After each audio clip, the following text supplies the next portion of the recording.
अस्सलाम वालेकुम नाज़रीन।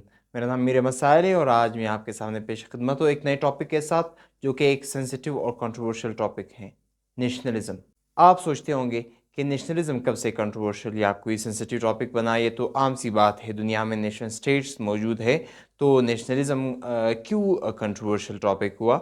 ये इसलिए कंट्रोवर्शियल टॉपिक है या सेंसिटिव टॉपिक है क्योंकि नेशनलिज़्म का जो टर्म है ये कोई बहुत ही पुराना टर्म नहीं है, या नेशन स्टेट्स जो बने हैं ये बहुत अरसे से नहीं चलते आ रहे, इनका तसलसल बहुत ही ज़्यादा अरसे से चलता नहीं हुआ आ रहा, बल्कि ये 18th सेंचुरी की कहानी है। 18th सेंचुरी में नेशन स्टेट्स बनी, नेशनलिज़्म डेवलप हुआ, उसी के बाद हमें दुनिया में कई नेशन स्टेट्स नज़र आते हैं। तो इन सब पर आज तफसील से बात होगी कि नेशनलिज़्म कब से वजूद में आया और फिर नेशन स्टेट्स कब बने, और उसी के साथ साथ नेशन स्टेट्स बने तो उनका जो प्रोसेस था वो कैसे शुरू हुआ। तो ये सब बातें होगी आज की इस वीडियो में, लेकिन उससे पहले अगर आप चैनल पर नए हैं तो चैनल को सब्सक्राइब कीजिएगा, बेल आइकन पर क्लिक कीजिएगा, लाइक एंड शेयर कीजिएगा, और वीडियो अगर आपको पसंद आए तो अपने बेहतरीन आरा से हमें कमेंट्स में लाजमी आगाह कीजिएगा। तो चलते हैं अपने टॉपिक नेशनलिज्म की तरफ। जी नाजरीन, जैसे कि आज हम बात कर रहे हैं नेशनलिज्म पर,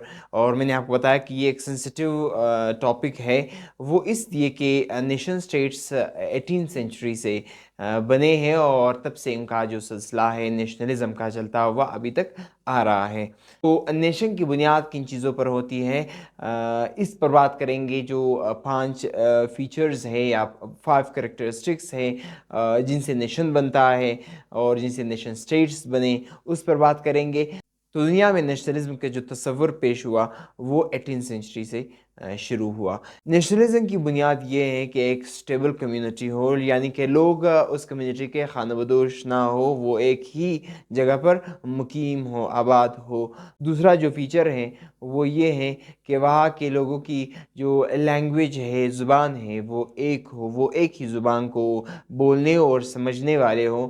तीसरी बात वो ये है कि उनकी जो टेरिटरी है, जो उनकी ज़मीन है, वो कॉमन हो, और साथ साथ फिर उनकी जो इकॉनमी है, जो सोर्स ऑफ इनकम है, वो कॉमन हो। तो जब ये सारी चीज़ें कॉमन होती हैं तो ऑटोमेटिकली उनका जो कल्चर है वो उस कम्युनिटी का कॉमन हो जाता है। तो ये 5 चीज़ें हैं जिनसे नेशन बनता है, या जिससे जो कम्युनिटीज़ डेवलप हुई और आज हम दुनिया में नेशन स्टेट्स देख रहे हैं, वो इन 5 चीज़ों की बुनियाद पर बने हैं।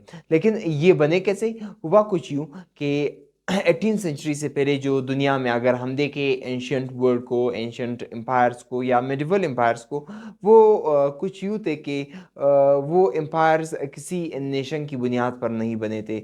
उस एम्पायर या जो वो सल्तनतें थी, उनका जो बुनियाद था वो एक कौम को रिप्रेजेंट नहीं कर रहे थे।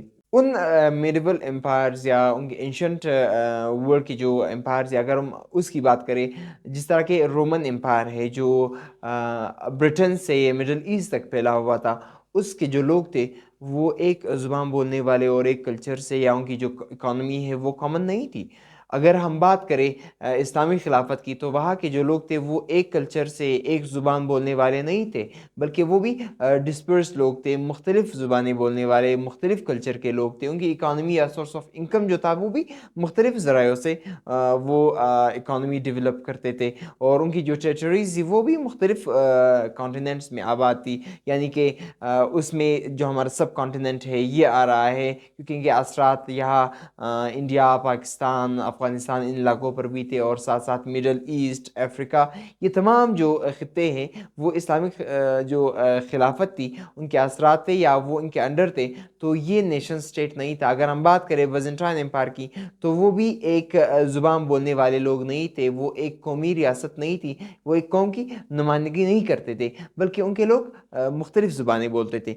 तो उसमें ये हुआ कि ज़्यादा से ज़्यादा वो क्या करते थे, वो एक मज़हब की بنیاد پر ان کی شناخت ہوتی تھی. جس طرح کہ اسلامک امپائر کی جو شناخت تھی وہ ایک مذہب کی بنیاد پر تھی. وہ ان کی شناخت ایک مذہب کو وہ ریپرزینٹ کر رہے تھے. یا اگر ہم ایسے کہہ سکتے ہیں کہ ان کی جو شناخت ہوتی تھی ان امپائرس کی وہ کسی رولنگ جو طبقہ ہے ان کے بنیاد پر ہوتی تھی. جس طرح ہم بات کر سکتے ہیں اسلامک امپائر جو پچھلے اینشنٹ ورلڈ میں گزرے ہیں اس کے جو لوگ تھے وہ ایک جو رولنگ طبقہ تھا. جس طرح عباسیہ دور تھا, وہ عباسیہ جو رولرز تھے وہ عباسی خاندان سے تعلق رکھتے تھے, اور پھر جو ان لوگ کی سلطنت تھی وہ عباسیہ کے نام سے یا عباسیہ کی شناخت ان کو ملی تھی. اسی طرح اگر ہم مغل امپائر کی بات کریں تو مغل امپائر بھی سب کانٹیننٹ کو وہ گھیرا ہوا تھا, تمام سب کانٹیننٹ ان کے انڈر تھا.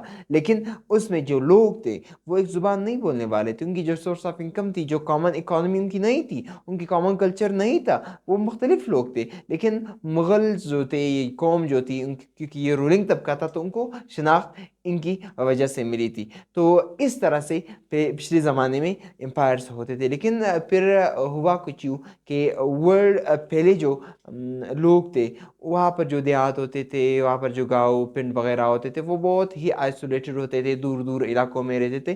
وہ سیلف سفیشینٹ تھے. وہ اس طرح کے جو وہ زراعت کرتے تھے, جو پروڈکشن کرتے تھے, وہ صرف خود کی سروائیول کے لیے کرتے تھے. وہ خود کو آگے زندگی جینے کے لیے وہ ڈیولپمنٹ یا پروڈکشن کرتے تھے.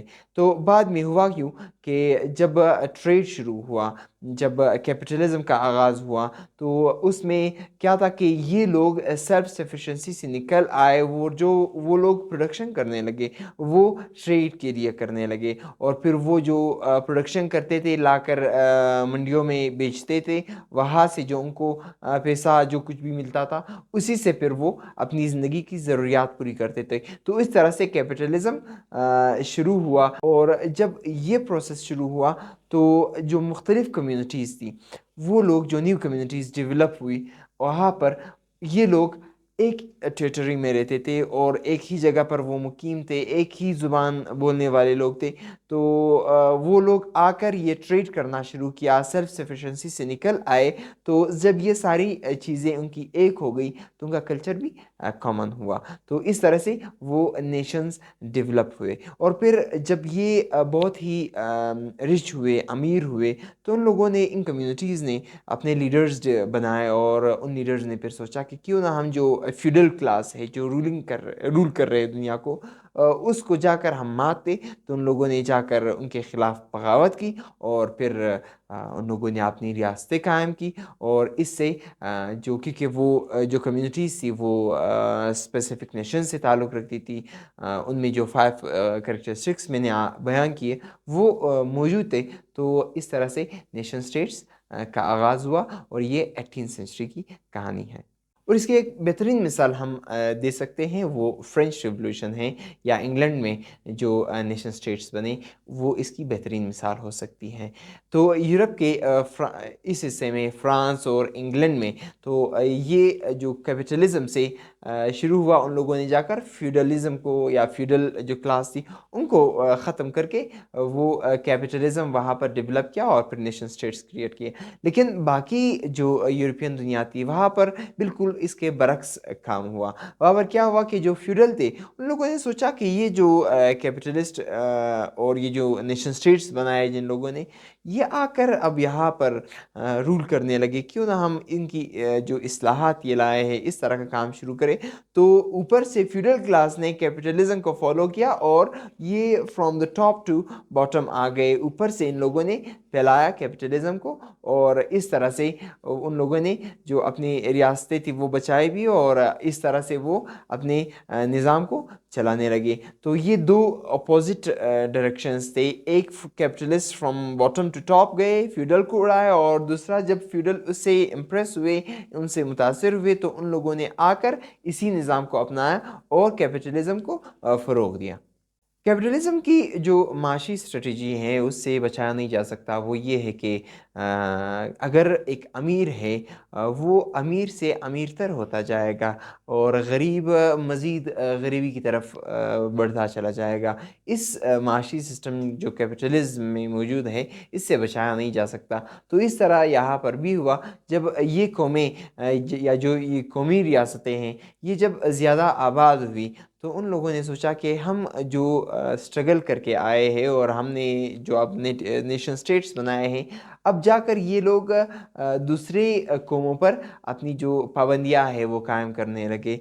तो इसकी जो मिसाल हमें मिलती है वो कॉलोनीज़ की शक्ल में, कॉलोनलिज्म की शक्ल में मिलती है। इसके फिर कॉलोनीज़ बनी, जिस तरह ब्रिटिश एम्पायर यहाँ पर आए और यहाँ पर उन लोगों ने सब कॉन्टिनेंट को और अफ्रीका में जो उन लोगों ने कॉलोनीज़ बनाई, वहाँ की जो मज़दूर तबका है उनका इस्तेहसाल किया। तो वो सब कुछ अपने हक़ में, अपने नेशन की डेवलपमेंट के हक़ में उन लोगों ने वो काम किया और वो अभी तक हर दुनिया के हर डिपार्टमेंट में, हर पहलू से हमसे आगे हैं। तो ये सिलसिला उन लोगों ने वहाँ शुरू किया था।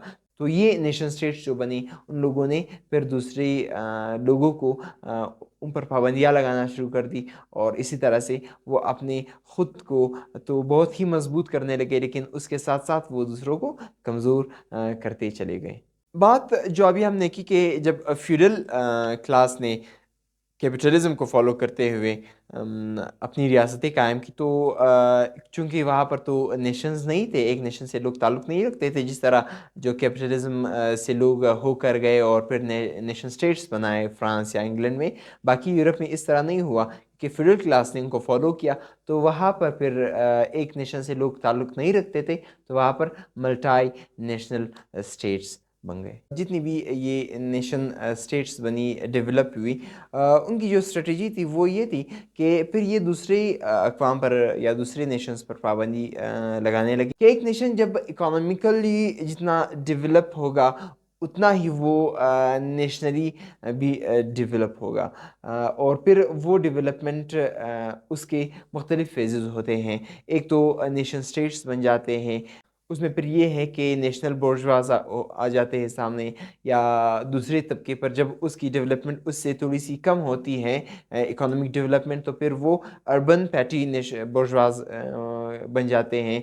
या अगर उससे भी थोड़ी सी उनकी जो इकोनॉमिकल ग्रोथ है या डेवलपमेंट है वो कम हो, तो फिर वहाँ पर रूरल पैटी बोर्जवाज़ी जो है वो कायम हो जाती है। फिर ये जो नेशंस है वो दूसरे नेशंस पर, दूसरे अक़वाम पर पाबंदियाँ लगाना शुरू कर देते हैं, यानी कि उनकी जो लैंग्वेज डिस्क्रिमिनेशन सामने आ जाती है, वो अपनी लैंग्वेज को फ़रोग़ दे रहे होते हैं। जो बाकी अक़वाम हैं वो फिर कहते हैं कि हमारी लैंग्वेज को फ़रोग़ नहीं मिल रही, तो उसी में आकर कॉन्फ्लिक्ट पैदा हो जाती है, लड़ाई झगड़े फसादात शुरू हो जाते हैं कौमी बुनियाद पर। तो इसी के साथ साथ रिसोर्सेज़ की भी वो बात करते हैं कि हमारी जो रिसोर्सेज़ है उन पर हमारा हक़ होना चाहिए, हमें हिस्सा मिलना चाहिए। रिसोर्सेज़ हमारे टेरिटरी के दूसरी कौम के लोग लूट रहे हैं, तो फिर रिसोर्सेज पर बात शुरू हो जाती है, कॉन्फ्लिक्ट सामने आ जाता है इन नेशंस के बीच में, या तो कल्चरल डिस्क्रिमिनेशन शुरू हो जाती है। और जितनी कशीदगियाँ ये बढ़ती जाती हैं, जितना एक कौम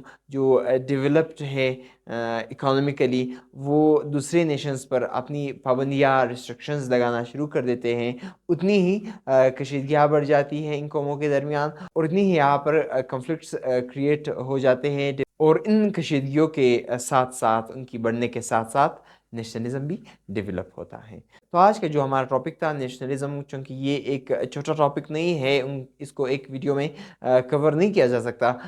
और फिर अगर इस नेशनलिज्म को मिसालों से वाज़ेह किया जाने लगे तो फिर बहुत सी मिसालें दुनिया में मौजूद हैं।